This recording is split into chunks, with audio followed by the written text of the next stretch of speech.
വമാ യുദില്ലു ബിഹി ഇല്ലൽ ഫാസിഖീൻ. തെമ്മാടികളെയല്ലാതെ ഖുർആൻ പഴപ്പിക്കൂല. അതേ ഇടയ്ക്കത് പറഞ്ഞതുകൊണ്ട് അത് മാത്രം ഞാൻ പൂർത്തീകരിച്ചെന്റെ വിഷയത്തിലേക്ക് കടക്കട്ടെ. ആരാണ് ഫാസിഖ്? അവരെ ബഹുമാനപ്പെട്ട ഇമാം ബൈദാവി റഹ്മത്തുള്ളാഹി അലൈഹി തങ്ങൾ പറഞ്ഞു, ഫാസിഖ് മൂന്നിനമാണ്. ഒന്ന് തഗാബിയാണ്. ആരാണ് തഗാബി? അതേ ഒരു തെറ്റിനെ തെറ്റാണെന്നറിഞ്ഞിരിക്കെ ആ തെറ്റ് ഇടയ്ക്കിടെ ചെയ്യുന്നവനൊരു ഫാസിഖാണ്. ഇടയ്ക്കിടെ ഒരു തെറ്റ് തെറ്റാണെന്നറിഞ്ഞിരിക്കെ ചെയ്യുന്നവൻ അവനും ഒരു ഫാസിഖ് തന്നെ. രണ്ടാമത്തത് ഇൻഹിമാക്കാണ്.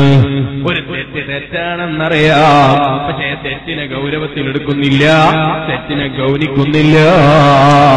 ആ തെറ്റിനെ ഗൗനിക്കാതെ പതിവായി ചെയ്യുന്നവൻ അവനും ഒരു തെമ്മാടി തന്നെ. മൂന്നാമത്തത് ബഹുമാനപ്പെട്ട ഇമാം ബൈദാവി റഹ്മത്തുള്ളാഹി അലൈഹി തങ്ങൾ പറഞ്ഞു, മൂന്നാമത്തത് ജുഹൂദാണ്. അവന്റെ സ്വഭാവം അവൻ തെറ്റിനെ തെറ്റ് അംഗീകരിക്കൂല. അവനോട് മോനെ അന്യപെണ്ണിന്റെ മുഖത്ത് നോക്കൽ ഹറാമാണെന്ന് പറഞ്ഞാൽ അവൻ അംഗീകരിക്കൂല. മോനെ ഗേൾസ് ഫ്രണ്ടും ബോയ്സ് ഫ്രണ്ടും പറ്റൂല എന്ന് പറഞ്ഞാൽ അവനിക്കത് അംഗീകരിക്കാൻ കഴിയൂല. ഇക്കാലത്ത് അതൊക്കെ പറ്റുമോ മുസ്ലിയാരെ എന്നാണ് അവൻ ചോദിക്കുന്നത്. അവന്റെ ബുദ്ധിക്കത് യോജിക്കുന്നില്ല. അവനാ ശറഈന്റെ നിയമത്തെ അംഗീകരിക്കുന്നില്ല. അവനും ഒരു ഫാസിഖാണ്. പക്ഷേ അവൻ വെറും ഫാസിഖ് മാത്രമല്ല, അവനെക്കുറിച്ച് മുഅ്മിനെന്ന് പറയാൻ തന്നെ പറ്റുകയില്ലെന്നാണ് ബഹുമാനപ്പെട്ട ഇമാം ബൈദാവി റഹ്മത്തുള്ളാഹി അലൈഹി തങ്ങൾ പറയുന്നത്. അത് ഫാസിഖീങ്ങളുടെ ഒരു പാർട്ടാണ്. അവരെക്കുറിച്ച് പരിശുദ്ധ ഖുർആൻ എന്താ പറഞ്ഞത്? വലഹും അദാബുൻ ശദീദ് വൽ കാഫിറൂന ലഹും അദാബുൻ ശദീദ്.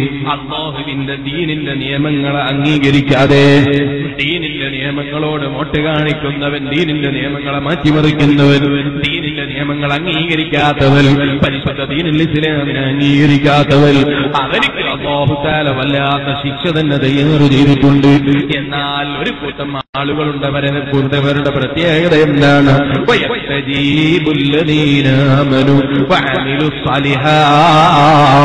നല്ല നിഷ്കളങ്കമായ മനസ്സുള്ളവരാണ് അവർ. അവർക്ക് ആരോടും വെറുപ്പില്ല, ആരോടും പകയില്ല, ആരോടും വിദ്വേഷമില്ല, ആരോടും അസൂയയില്ല, ആരോടും വിദ്വേഷം തീർക്കണമെന്ന ചിന്തയില്ല, ആരോടും പകരം ചെയ്യണമെന്ന ചിന്തയില്ല. അവനിക്ക് മറ്റുള്ളവരെക്കാൾ ഞാൻ വലിയവനാണെന്ന ചിന്തയില്ല. താഴ്മയോടെ ജീവിക്കുന്ന സാലിഹീങ്ങൾ അവർ അല്ലാഹുവിന്റെ ദീനിൽ അടിയുറച്ച് വിശ്വസിക്കുന്നവരാണ്. അല്ലാഹുവിന്റെ ദീനിന് വേണ്ടി എന്ത് ത്യാഗവും സഹിക്കാൻ തയ്യാറാകുന്നവരാണ്. അങ്ങനെ കണ്ടില്ലേ, ആ കൂട്ടത്തിൽപ്പെട്ടവരാണ് ബദരീങ്ങൾ.